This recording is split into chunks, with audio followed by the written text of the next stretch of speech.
Якутские спасатели успешно провели ночную поисковую операцию в Якутске. Минувшей ночью к оперативному дежурному Республиканской службы спасения поступило сообщение о пропаже двух женщин в районе свалки по Вилюйскому тракту столицы.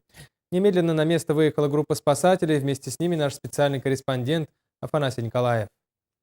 Две пожилые женщины пошли по грибы, но вернуться домой оказалось для них трудно, не смогли найти дорогу. Первое время они еще пытались выйти к трассе самостоятельно, но стало темнеть. Тогда потерявшиеся женщины вызвали спасателей. Благо сотовый еще ловит.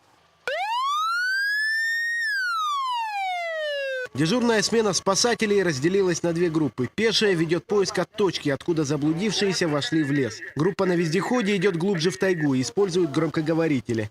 По телефону женщины сообщают, что слышат сирену. И вскоре к потерявшимся выходит пешая группа спасателей.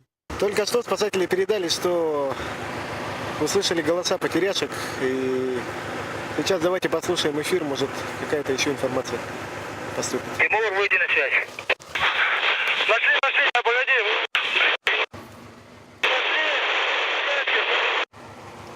Сейчас мы идем к вам потихо. Ждите нас. Если что, мигалки включите, сирену включите при команде.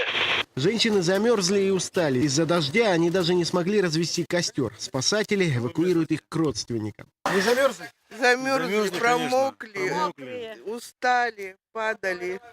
Куда ушли, не знаем куда. А как спасатели вы как?